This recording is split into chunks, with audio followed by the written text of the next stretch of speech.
kedatangan Bapak-bapak dan Ibu sudah mau ikut dalam kegiatan hari ini.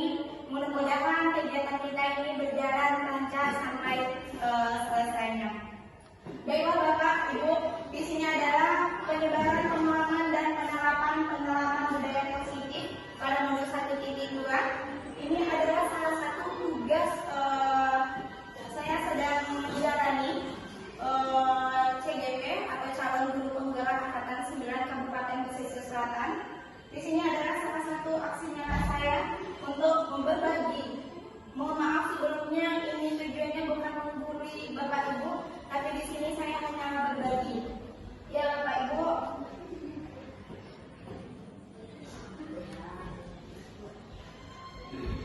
Oke, selamat datang para guru hebat. Mari belajar bersama, berkolaborasi, saling mendukung dan mewujudkan disiplin positif di sekolah kita ini. Di sini saya akan berbagi tentang ada beberapa konsep-konsep inti modul dari budaya positif ini, Ibu Bapak. Yang pertama kita nanti membahas yang pertama itu perubahan paradigma belajar. Yang kedua, disiplin positif. Yang ketiga, kebutuhan dasar manusia. Yang keempat, motivasi perilaku manusia. Dan kelima, posisi kontrol. Yang keenam, keyakinan kelas. Dan yang ketujuh itu segitiga institusi. Oke Bapak Ibu, antara yang ketujuh ini, mana yang Bapak Ibu rasa baru mengenal dengan yang ketujuh ini? Oke, yang ketujuh ya Bapak Ibu, segitiga restitusi. Oke, baik, sebelum kita membahas segitiga restitusi, lebih dahulu kita akan membahas perubahan paradigma belajar. Oke, perubahan paradigma belajar pada zaman Orde Belanda itu rakyat Indonesia hanya diajari berhitung, menulis dan membaca seadanya untuk kepentingan koloni Belanda. Jadi tidak semuanya kalangan masyarakat mendapatkan pendidikan pada zaman tersebut. Itu hanya orang tertentu, itu pun yang dapat ilmunya hanya membaca dan berhitung dan menulis Bapak Ibu. Tidak banyak seperti kita pada saat ini. Inilah bedanya pada pendidikan zaman koloni Belanda dengan pendidikan paradigma baru. Yang mana di sini pendidikan berpusat pada murid untuk mencapai kebahagiaan lahir dan batin yang setinggi-tingginya. Oke, kita sebagai pendidik, kita harus bisa memberikan pelajaran kepada murid. Tidak lupa bahwa pendidikan itu harus berpusat pada murid kita Bapak Ibu. Oke, nanti kita Bapak Ibu, pendidikan paradigma baru. Di sini pembelajaran yang berorientasi pada penguatan kompetensi dan pengembangan karakter yang sesuai dengan nilai-nilai Pancasila. Pembelajaran paradigma baru memastikan praktek pembelajaran yang berpusat pada murid. Nah, kita segala sesuatunya itu kita memberikan pelajaran kepada murid, lalu memberikan dan kita harus berpusat kepada murid kita. Karena apa? Setiap murid itu mempunyai karakter yang unik, kepribadian yang unik. Iya, betul Bapak Ibu. Berbeda-beda. Setiap anak pasti mempunyai karakter yang berbeda dengan karakter si A dan si B. Anak siswa kita dia mempunyai yang keempat, tidak dia pasti tidak mempunyai berbeda juga ya, Bapak Ibu. Mempunyai kebiasaan berbeda atau potensi yang berbeda. Begitu juga kita sebagai guru harus dapat memenuhi kebutuhan siswa tersebut dengan pendidikan yang berpusat pada murid. Pembelajaran paradigma baru memastikan praktek pembelajaran yang berpusat pada murid tadi, yang mana setiap murid belajar sesuai dengan kebutuhannya. Sebelum kita mengetahui kebutuhan siswa, kita harus mengetahui gaya belajarnya. Ada gaya belajar itu dengan 3 Bapak Ibu. Yang pertama,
diri anak kita, Bapak Ibu. Jangan sampai anak kita disiplin positifnya itu dari luar. Kita harus bisa menciptakan anak kita itu mempunyai disiplin positif dari dalam diri anak kita, ya Bapak Ibu. Dan di sini disiplin positif adalah merupakan salah satu cara penerapan disiplin yang bertujuan untuk menumbuhkan kesadaran anak untuk melakukan sesuatu tanpa hadiah, ancaman maupun hukuman. Nah, di sini kita harus bisa menumbuhkan disiplin positif kepada anak kita melalui diri dalam dirinya, bukan dari luar. Kalau dari luar tentu akan ada seperti ancaman atau hukuman atau hadiah. Iya, begitu ya Bapak Ibu. Oke, karena kondisi keadaan kita yang siang hari ini panas, sehingga saya di sini ada sedikit ice breaking untuk Bapak Ibu. Mohon ke berdirinya. Di sini kita akan saya ada ice breakingnya Marina Madu Hijau. Mohon kepada Bapak Ibu untuk berdiri. Oke, kalau Marina seperti ini ya Bapak Ibu. Kalau Marina seperti ini, menari seperti ini, di atas seperti ini, dan menara seperti ini. Jadi nanti saya kasih instruksi kepada Bapak Ibu. Marina hijau menari di atas menara, di atas menara hijau Marina menari. Oke, Pak, Bapak Ibu bisa kita mulai? Oke, 1, 2, 3. Marina hijau di atas menara, Marina hijau menari, menara di atas. Oke, terima kasih Bapak Ibu, silakan duduk. Udah senyum Bapak Ibu? Bisa kita lanjutkan lagi. Apa? Ulang lagi Bu? Boleh. Oke, 1, 2, 3. Marina hijau menari di atas menara, di atas menara menari hijau Marina, Marina menari di atas menara, di atas menara Marina ternyata.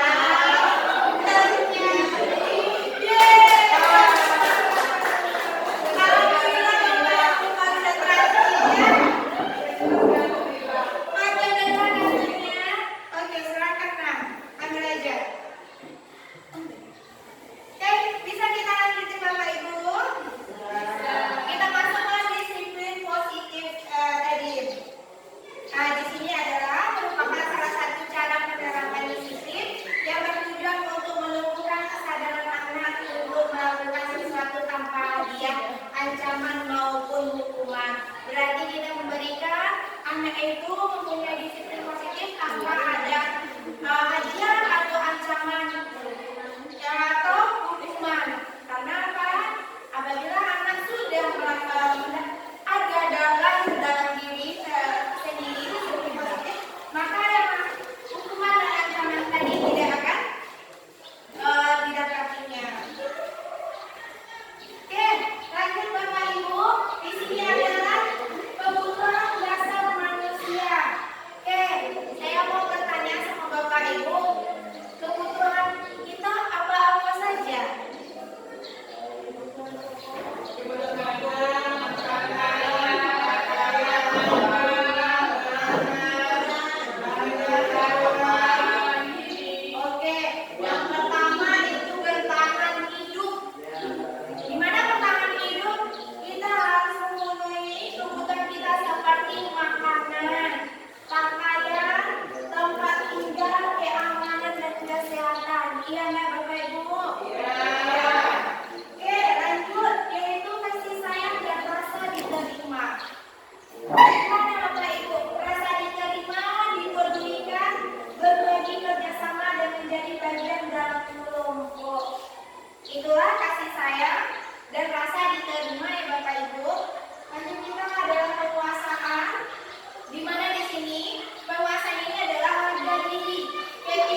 mencoba hal baru mampu mengendalikan harga dirinya. Contoh, saya sekarang memilih untuk mengikuti pendidikan calon guru penggerak. Itu adalah pilihan saya. Kenapa? Saya ingin sebagai guru yang terus mengupgrade ilmu-ilmu terbaru. Saya ingin tidak mengajarkan di zona yang nyaman itu saja. Jadi saya ingin saya menggali ilmu sesuai dengan zaman. Sehingga dengan adanya pendidikan calon guru negara di sini saya bisa mengupgrade ilmu lebih banyak lagi. Itu bertujuan bukan untuk diri saya tetapi untuk anak-anak didik saya. Ya Bapak Ibu, yang selanjutnya adalah kesenangan. Nah, ekspresi yang kita lakukan tadi, Bapak Ibu apakah sudah senang? Senang, ada yang senyum ya Bapak Ibu. Karena apa? Mungkin tadi Bapak Ibu udah mengajar, udah serius. Karena apa? Anak tadi mempunyai karakter yang berbeda-beda. Tentu kita harus siap dengan menangani atau memberikan pembelajaran sesuai kebutuhan anak. Tentu kita butuh konsentrasi.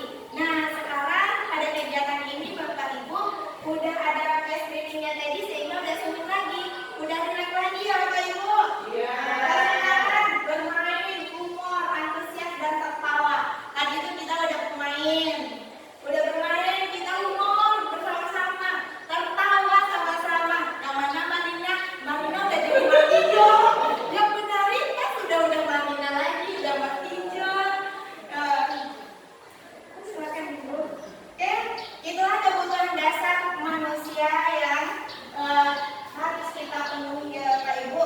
Nanti kalau nggak ada humoris atau tertawa nanti serius betul. Lama-lama umur udah masih 20 tapi wajahnya udah berapa gitu. Karena apa?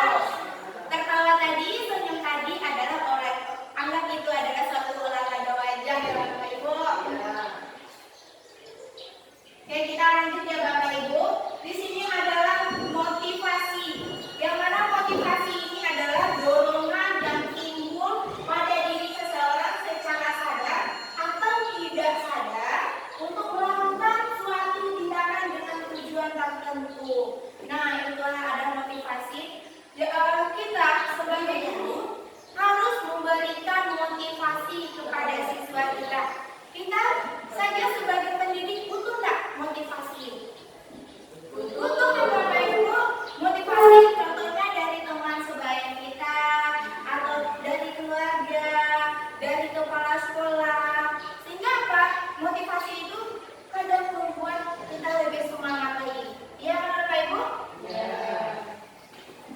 Oke, di sini ada dua jenis motivasi perilaku manusia Bapak Ibu. Yang pertama itu motivasi ekstrinsik, yang mana motivasi yang berasal dari luar. Di sini murid melakukan disiplin diri dikarenakan takut dihukum atau menghindari hukuman. Nah, seperti anak kita datang itu tepat waktu, pasti mereka takut dihukum. Ya kan Bapak Ibu? Jadi mereka berpikir saya harus tepat waktu karena takut ada hukuman. Itu kita sekarang harus menciptakan siswa yang sadar akan diri positif itu dari dirinya. Bagaimana? Oh, saya harus tepat waktu datang ke sekolah. Kenapa? Dia menghargai, dia mau menjadi sikap yang mempunyai kepribadian yang positif. Itu apabila anak dari luar itu seperti ancaman, itu hukuman atau sejenis sanksi atau punishment yang kita berikan yang biasa anak yang takutin ya Bapak Ibu. Oke, tapi Bapak Ibu murid melakukan disiplin diri dikarenakan ingin mendapatkan imbalan berupa hadiah atau pujian dari orang lain. Oke, pernah kita memberikan pujian kepada siswa kita? Iya kan Bapak Ibu? Oke, contohnya yuk, datang dia ke tempat waktu datang. Waduh, hebat anak ibu, anak bapak, datangnya pagi, rajin betul. Iya kan? Kita pernah melakukan itu. Sehingga apa? Anak tadi dia merasa senang. Oh, berarti saya besok harus datang tepat waktu lagi. Karena saya nanti akan dipuji, dapat pujian dari ibu. Misalnya, dapat pujian dari Bu Ayu. Karena apa?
kesalahan, murid menjadi rendah diri.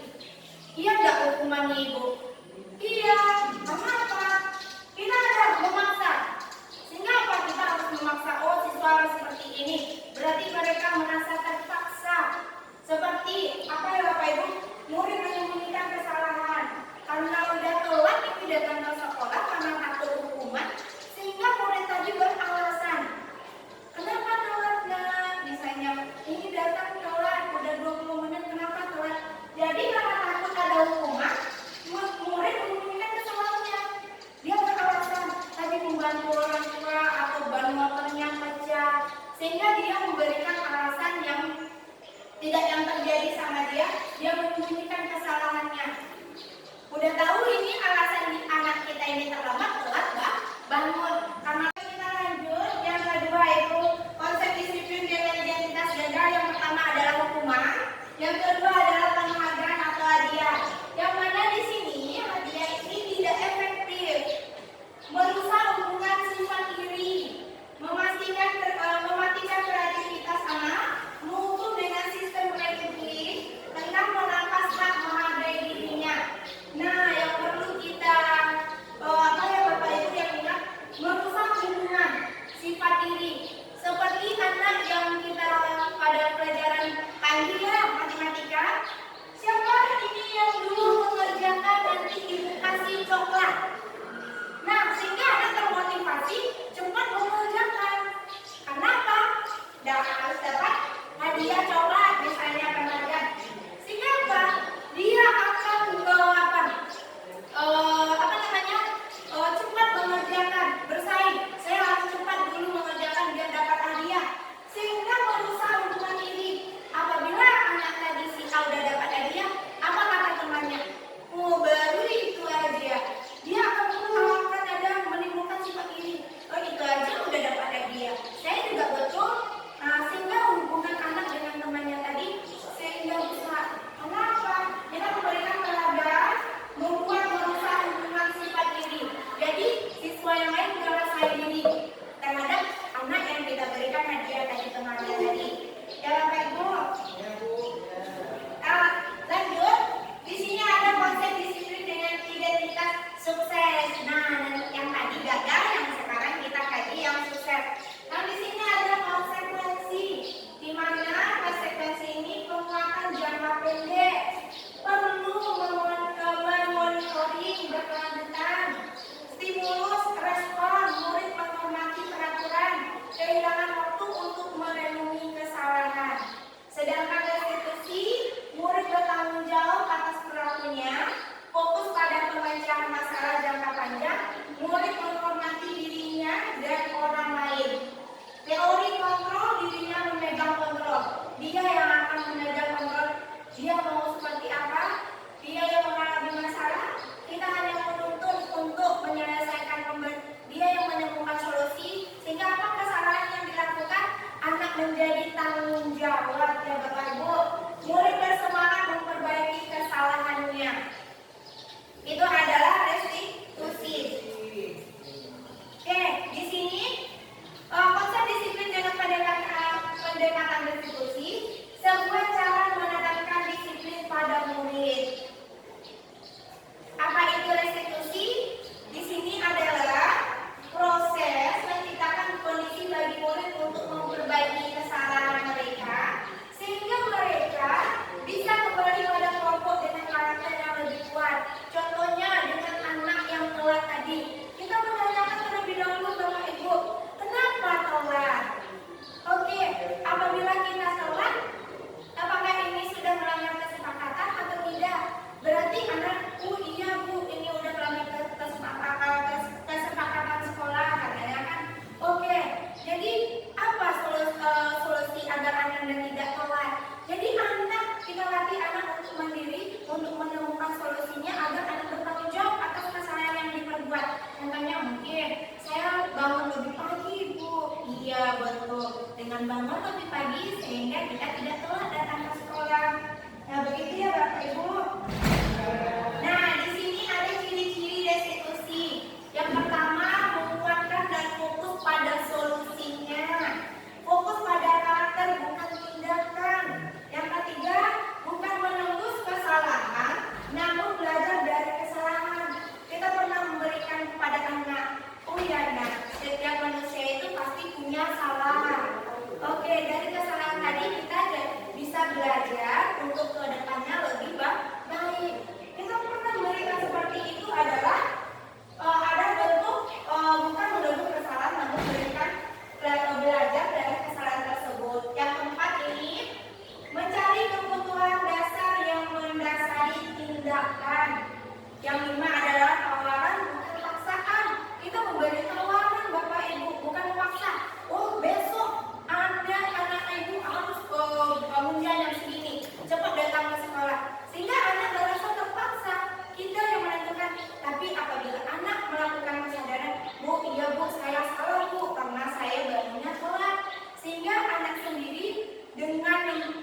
Pagi Bu. Naren, kamu kenapa terlambat lagi, nak? Ya Tuhan, Naren, kamu senang ya bikin ibu susah ya? Kalau kamu terlambat lagi, nanti ibu yang ditegur bapak kepala sekolah, nak. Disangka ibu tidak bisa membina kamu. Gimana ini? Maaf Bu. Duh, Gusti Naren, kamu suka ya kalau ibu ditegur bapak kepala sekolah? Terus, sekarang ibu harus tulis apa ini di buku absen? Ini kamu sudah sering terlambat loh. Ibu harus apa coba? Maaf Bu. Maaf sekali. Ya sudah, lain kali jangan bikin ibu susah lagi ya nak ya. Ibu tidak akan kuat lagi kalau kamu begini terus. Bisa jantungan kalau ibu tegur bapak kepala sekolah. Sana cepat ke kelas. Maaf ya Bu. Maaf sekali.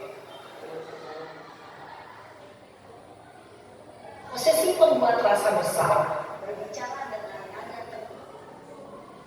Nah, ini posisi teman ya Ibu, Bapak.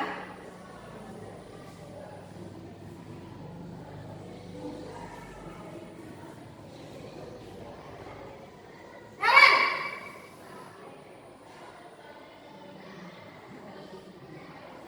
Pagi Bu. Wah, sudah jam berapa ini nak? Terlambat lagi ya sayang. Iya Bu. Habis ibu saya udah membangunkan saya Bu. Kamu malah menyalahkan ibu kamu. Kamu bukannya anak yang larinya paling kencang. Kok terlambat sih? Iya Bu. Saya memang terlambat bangun tadi. Jadi biarpun saya lari kencang, tetap gak kekejar Bu. Ya sudah sana. Nanti lain kali larinya lebih kencang lagi ya. Biar gak terlambat lagi. Bikin seneng ibu. Demi ibu. Bisa kan? Bisa lah Bu. Ya sudah sana masuk kelas. Ibu beresin urusan absen kamu. Kamu ini ada-ada saja. Posisi memantau. Monitor.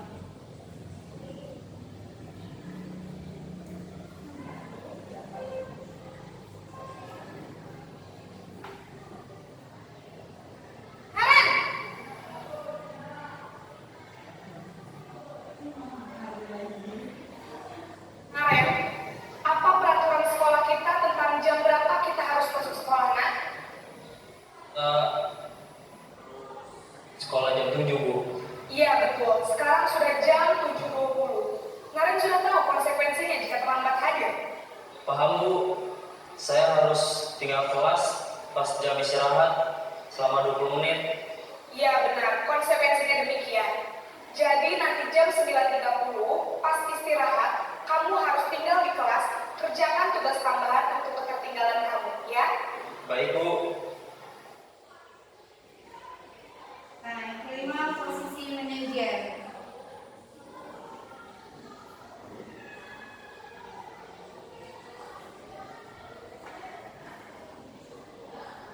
Naren!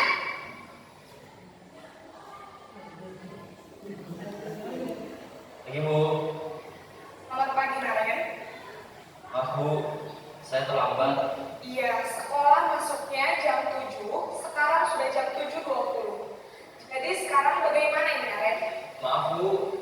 Saya lupa setel alarm saya semalam. Baiklah, menurut kamu, keyakinan sekolah yang mana yang perlu kamu tingkatkan? Hargai diri sendiri dan orang lain mungkin ya Bu. Setuju. Jadi, apakah Naren meyakini prinsip saling menghormati tersebut? Iya Bu. Saya meyakininya. Apakah Naren bersedia memperbaiki masalah keterlambatan ini? Bersedia Bu. Bagaimana kamu akan memperbaiki masalah keterlambatan ini? Saya akan coba untuk tidak lupa menyetel alarm saya Bu.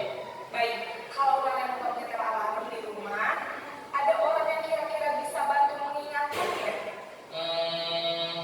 Ada Bu. Kakak saya, Kak Emma. Ada lagi selain Kak Emma?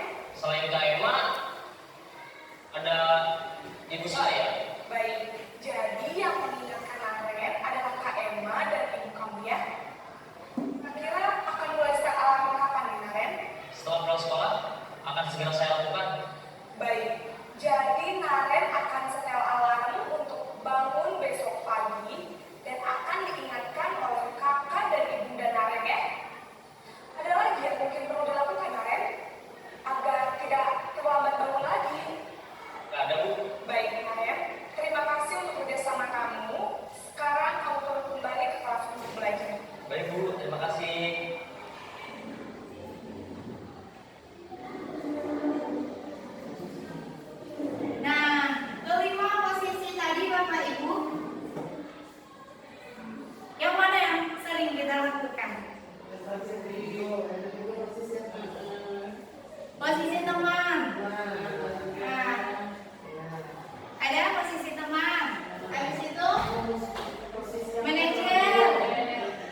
kontrol ya Bapak Ibu.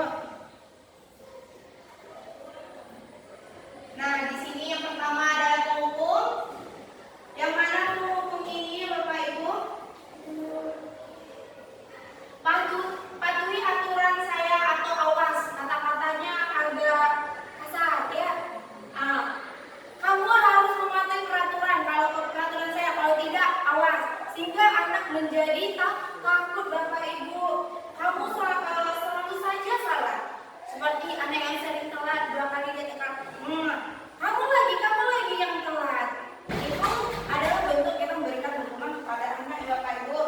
Yang kedua membuat rasa bersalah. Di sini kata-katanya Bapak Ibu 5 posisi kontrol yang kedua yaitu membuat rasa bersalah. Di mana di sini rasa bersalah ini kita sering mengucapkan kata-kata seperti ini. Ibu sangat kecewa sekali dengan kamu. Berapa kali Ibu harus memberitahu kamu ya? Itu adalah bentuk kata-kata yang membuat rasa bersalah kepada anak. Yang ketiga adalah teman. Di sini kata-katanya, ayo bantulah demi ibu ya. Ayo ingat bantuan ibu selama ini. Ini adalah posisi kontrol teman. Yang keempat yaitu memantau. Di sini adalah peraturan kata-katanya itu yang sering kita berikan kepada siswa seperti ini. Peraturan apa? Apa yang telah kamu lakukan? Sanksi atau konsekuensi apa? Kita menanyakan kepada anak kita ya Bapak Ibu. Nah, ini yang harus kita lakukan adalah posisi manajer. Di sini, apa kamu meyakininya, Nak? Jika kamu meyakininya, apakah kamu bersedia memperbaikinya? Nah, di sini kita memberikan siswa yang bermasalah, kita memberikan mendiri atas permasalahan untuk mencari solusinya atas permasalahan yang dialaminya. Ya Bapak Ibu. Nah, seperti ini juga kasus atribut murid tidak memakai atribut lengkap pada saat upacara. Posisi penghukum di sini patuhi aturan sekolah lalu berdiri di barisan lain. Pernah kita waktu itu ya Bapak Ibu, anak yang tidak pakai peci kita pisahkan barisannya dari temannya. Itu adalah posisi penghukum kita ya Bapak Ibu. Membuat rasa bersalah. Dan di sini berapa kali Bapak bilang sama kamu, Nak? Bapak kecewa sama kamu apabila anak tadi melakukan kesalahan tidak memakai atribut pada saat upacara bendera. Sebagai teman di sinilah, ayolah yang tertib, Bapak atau Ibu, guru bangga. Kali ini tidak apa-apa buat salah. Itu adalah posisi teman. Yang selanjutnya itu memantau. Kamu sudah melanggar apa peraturan kita dan apa konsekuensinya. Nah, yang harus kita lakukan ini adalah manajer. Di sini adalah apakah kamu tahu kesalahanmu? Kira-kira bagaimana cara kamu memperbaikinya? Kesalahan ini. Nah, di antara kelima posisi kontrol tersebut, sebaiknya kita sebagai guru menggunakan posisi kontrol sebagai manajer. Sebagai manajer, guru berbuat sesuatu bersama murid, sehingga murid bertanggung jawab atas perilakunya dan mendukung murid agar dapat menemukan solusi atas permasalahannya. Nah, di sini kita berikan kepada murid dalam posisi manajer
siswa tadi, kita rubah ke kalimat yang positif. Contohnya ya Bapak Ibu, kita memberikan apa nanti keyakinan kelas kita agar di dalam pembelajaran kita merasa nyaman dan aman. Karena apa? Anak dalam belajar itu kita harus bisa menciptakan senyaman mungkin dan anak merasa aman. Agar apa? Anak dapat menyerap ilmu yang kita berikan dengan baik sehingga kebutuhan siswa tadi dapat terpenuhi. Contohnya, Bu, sebelum dan sesudah masuk itu berdoa. Itu kan siswa kita yang memberikan pendapat ya Bapak Ibu. Kita berarti mereka warga kelasnya sepakat setiap masuk awal pembelajaran itu harus berdoa. Sehingga apa? Mereka merasa nyaman melakukan apabila peraturan tentu anak merasa tidak nyaman Bapak Ibu. Nah, ini contoh ya Bapak Ibu keyakinan kelas yang di kelas 7 yang apa? Karena saya sama anak-anak kelas 7 saya. Yang pertama ini masuk kelas mengucapkan salam dan tepat waktu. Itu pendapat kalau nggak salah itu dari si Robi kemarin itu Ibu. Menjaga kebersihan kelas, bersikap jujur dan saling tolong-menolong, bersikap sopan dan menghormati guru, 5. Hidup rukun dengan teman. Yang keenam, memakai seragam rapi dan bersih. Oke, yang selanjutnya ini adalah bagaimana membentuk keyakinan kelas kita. Yang pertama itu lebih abstrak dari peraturan Bapak Ibu. Sedikit saja agar mudah diingat oleh anak. Gak usah panjang-panjang, gak usah banyak-banyak. Yang penting sedikit tapi anak menangatinya dan mudah diingat. Ya Bapak Ibu, berupa pernyataan universal sesuai dengan kondisi kelas agar mudah diterapkan. Dibuat dalam bentuk positif, kalimat yang positif nantinya. Semua warga kelas dilibatkan pada saat pembuatannya. Kita libatkan semua anak dalam pembuatannya Bapak Ibu. Sehingga anak sadar atas keyakinan yang telah dibuatnya antara mereka dan gurunya. Oke, lanjut. Ini yang selanjutnya Bapak Ibu. Nah, yang ini yang kita tadi rasa restitusi. Di sini adalah segitiga restitusi dalam penanganan masalah siswa. Segitiga restitusi ini Bapak Ibu adalah suatu proses untuk menciptakan kondisi bagi murid untuk memperbaiki kesalahan mereka sehingga mereka bisa kembali pada keyakinan kelas dan menumbuhkan budaya positif dalam diri mereka anak kita tadi Bapak Ibu. Ini adalah segitiga restitusi. Yang pertama, menstabilkan identitas. Seperti apa kata-katanya Bapak Ibu seperti ini. Setiap orang pasti pernah melakukan kesalahan. Ya Bapak Ibu, kamu bukan satu-satunya yang pernah melakukannya. Yang kedua itu adalah validasi kebutuhan. Yang di sini adalah kamu tentu punya alasan kenapa melakukannya. Yang selanjutnya, adakah cara yang lebih efektif untuk mendapatkan apa yang kamu butuhkan? Dan terakhir itu menanyakan keyakinan tadi kita kepada anak. Seperti nilai-nilai apa yang telah kita sepakati atau kesepakatan kelas apa atau kesepakatan sekolah apa yang telah kita sepakati. Kita menanyakan itu kepada anak. Oke Bapak Ibu, di sini ada contoh saya melakukan segitiga restitusi terhadap siswa kita yang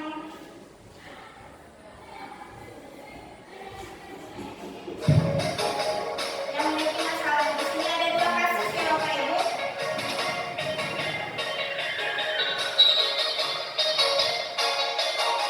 Kasus 1.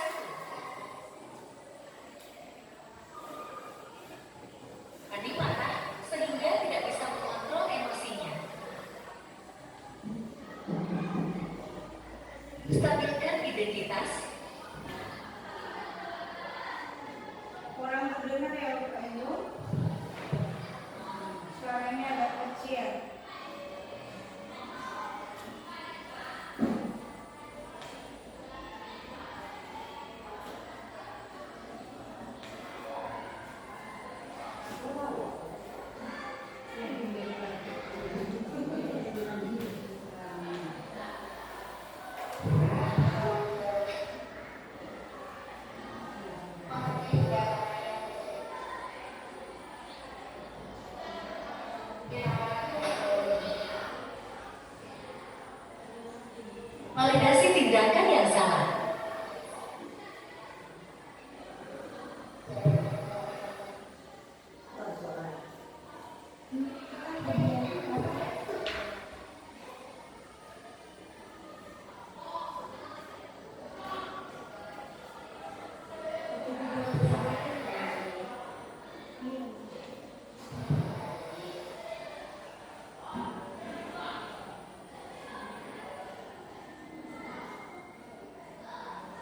Ada tudingan sedikit ya Bapak Ibu suaranya karena ini ada kesalahan.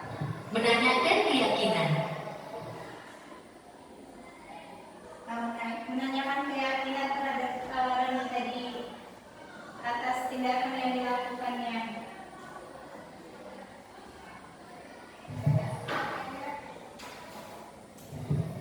Kasus 2. Siswa datang terlambat. Fahri siswa yang sering datang terlambat.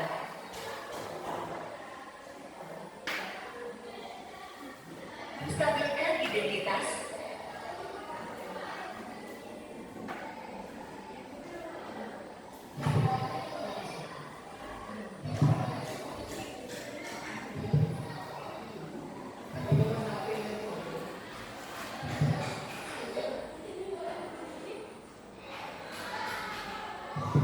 Validasi tindakan yang salah.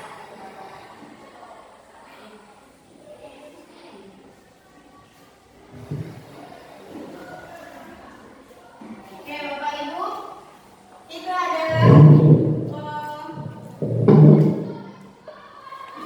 cara tadi kita udah menonton.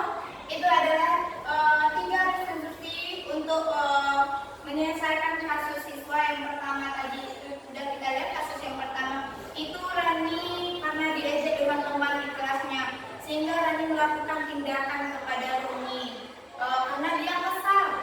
Nah, sehingga dia melakukan hal yang tidak apa di luar kontrolnya. Yang kedua kasus tadi itu adalah si Fahri yang telat. Kenapa anak kita ini sering telat? Karena sering main HP di malam hari, sehingga bangunnya telat, sehingga datang ke sekolah terlambat.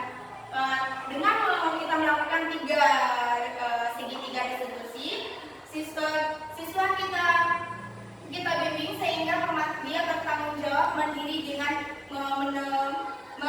dari dirinya mencari solusi untuk permasalahan yang dialaminya. Oke Bapak Ibu, ini adalah bukti dokumentasi saya selama saya mendampingi siswa. Kenapa kita sebagai guru harus bisa memenuhi kebutuhan siswa, karena setiap siswa itu mempunyai karakter potensi yang unik dan berbeda-beda. Kita sebagai guru harus memberikan pembelajaran kepada siswa kita secara aman dan nyaman sehingga anak dapat mencerna dan sesuai, anak dapat terpenuhi kebutuhannya. Kita sebagai guru harus dapat memberikan kebutuhan siswa kita ya Bapak Ibu. Ini salah satu dokumentasi saya dengan anak-anak di sekolah. Kita melakukan foto bersama, sehingga ada yang kita nggak harus menegangkan Bapak Ibu di dalam kelas. Kita harus sekali-sekali kita harus bermain, belajar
biar anak mengenal apa sih profil pelajar Pancasila, saya bawa keluar dengan melihat beliau besar, sehingga anak lebih, oh nggak di kelas saja, sehingga anak bisa main di luar lebih nyaman, sehingga dapat paham apa yang kita berikan. Oke, ini juga ice breaking saya. Oke, biar kita lebih semangat lagi, kita lakukan ada yang tahu? Ada yang tahu? Ya, kita beda mana? Pagi-pagi udah dari itu, ini beda lagi. Bagaimana caranya? Kita tanya, tolong dong, udah semangat? Udah dibuka? Udah fresh? Udah bisa ditulis? Oke. Kita coba semuanya berdiri. Kita masuk nomor. Oke, semuanya apa namanya? Nanti 1, 2, 3. Oke, bagaimana namanya? C.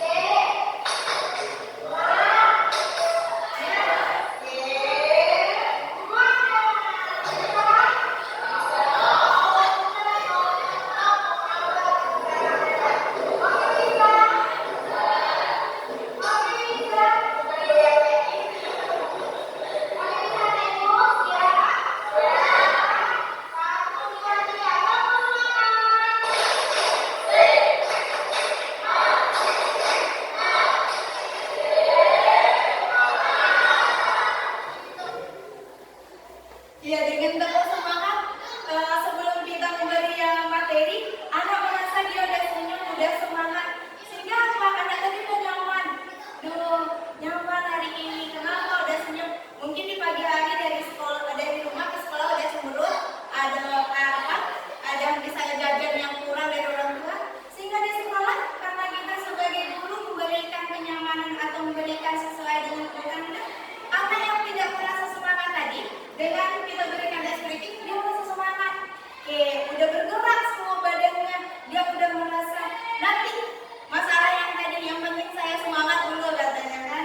Itu adalah contoh ice breaking yang saya berikan ya Bapak Ibu.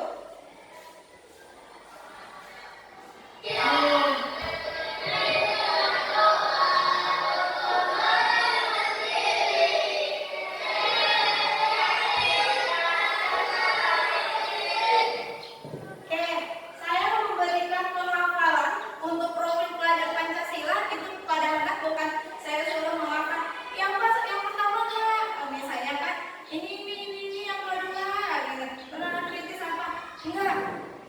Kita ajak bagaimana metode yang mudah dipahami oleh anak. Contohnya seperti tadi, diubah ke dalam bentuk nyanyi sehingga anak mudah menghafalnya Bapak Ibu.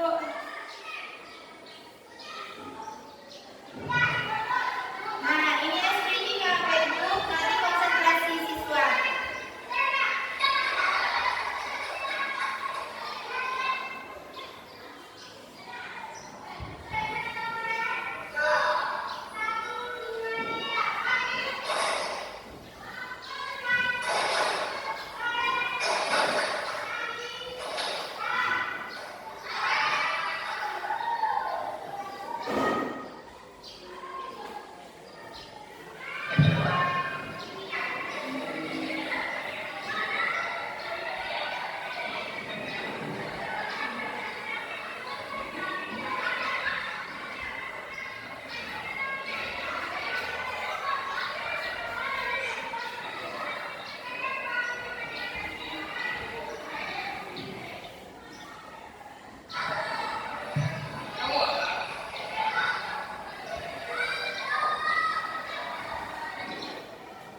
Oke, itu dalam saya melakukan ice breaking dan belajar sambil bermain. Kita tidak hanya memberikan mode belajar yang seperti dulu, saya dulu waktu SMP, itu guru saya memberikan ini cara belajar mode selama.